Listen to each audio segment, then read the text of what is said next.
Welcome back in focus हैं doctor Hafeez Pasha, माहिर माशियात। सर, अगर यही तरीक़ाकार रहा और IMF ने भी कहा कि कम अज़ कम अगर इन 15 नुकात के ऊपर अब से जो इस्लाहाती एजेंडा है उसका आगाज़ कर दिया जाए तो 5 से 6 साल के अंदर हम देखेंगे कि शरह नमू में जो GDP ग्रोथ है उसमें बेहतरी आ सकती है।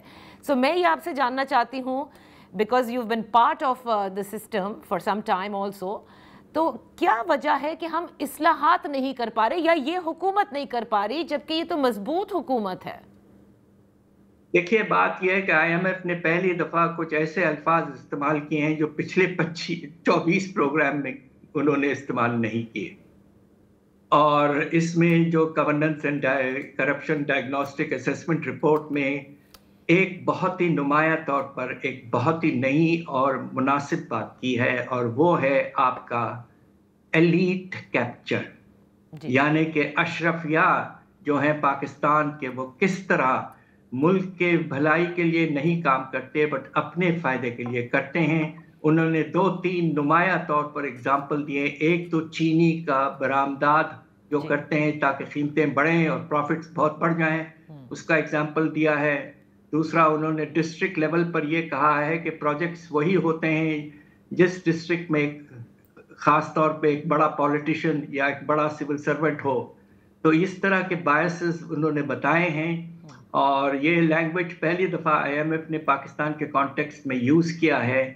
और अब देखना ये है कि क्या होता है। ये 15 रिफॉर्म एजेंडा जो है, क्या IMF इस पर इंसिस्ट करेगा, या एक किताब रिपोर्ट लिखी गई है, कुछ हफ्तों के बाद हम सब उसे भूल जाएंगे। सर, हम तो भूल जाएंगे, लेकिन दुनिया में तो ये पढ़ी जाती है, और अगर दुनिया से हमें इन्वेस्टमेंट चाहिए तो क्या उनके लिए ये एक अलार्मिंग रिपोर्ट नहीं होगी? यकीनन। और इसके साथ साथ देखिए, इससे पहले एक बात वाज़ेह तौर पर आपको अंदाजा होगा कि दुनिया में एक बड़ा अहम इंडेक्स है जिसका नाम है करप्शन परसेप्शन इंडेक्स। जी बिल्कुल। जो ट्रांसपेरेंसी इंटरनेशनल हर साल पेश करता है दुनिया के 180 ममालिक के लिए। आपको शायद अंदाजा हो कि पाकिस्तान की रैंकिंग बहुत नीचे है। हम 135वें पोजीशन में हैं। 100 के स्कोर में से हमारा स्कोर सिर्फ 27 है। तो यानी कि परसेप्शन ग्लोबली ऑलरेडी ये था कि पाकिस्तान में करप्शन का लेवल ना सिर्फ ज्यादा है बट बढ़ता गया है।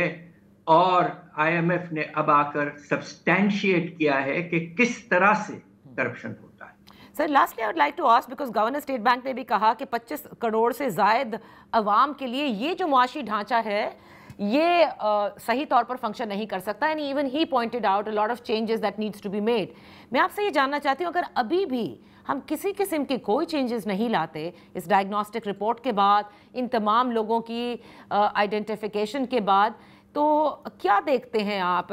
प्रोग्राम आफ्टर प्रोग्राम चलता रहेगा और बस इसी साइकिल में हम रहेंगे? देखिए, मुझे अफसोस से कहना पड़ता है कि वक्त आ गया है कि पाकिस्तान के पास अब गुंजाइश नहीं है। आपके बेरोजगारी का पैमाना 22% तक जा चुका है पॉपुलेशन सेंसस के तहत। आपके बेरोजगारी ये गुर्बत का पैमाना तकरीबन 45%, यानी कि 111 मिलियन लोग पॉवर्टी लाइन के नीचे जा चुके हैं। और इस हमारे आउट ऑफ स्कूल चिल्ड्रन का पैमाना 25 मिलियन तक जा चुका है।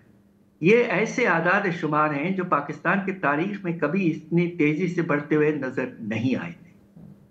अब with all due respects to the powers that be, अब वक्त आ गया है कि पाकिस्तान को एक बड़ा सीरियस चार्टर बनाकर पॉलिटिकल कंसेंसस के साथ स्ट्रक्चरल रिफॉर्म्स की तरफ, सख्त से सख्त रिफॉर्म की तरफ जाना पड़ेगा अगर हमें अपनी पोजीशन आहिस्ता आहिस्ता वापस लाना है और शरह नमू को फिर वापस 5 से 6% पे ले जाना है, गुर्बत ख़त्म करना है और बेरोज़गारी को कम करना है। ये सब बहुत बहुत ज़रूरी हो चुका है।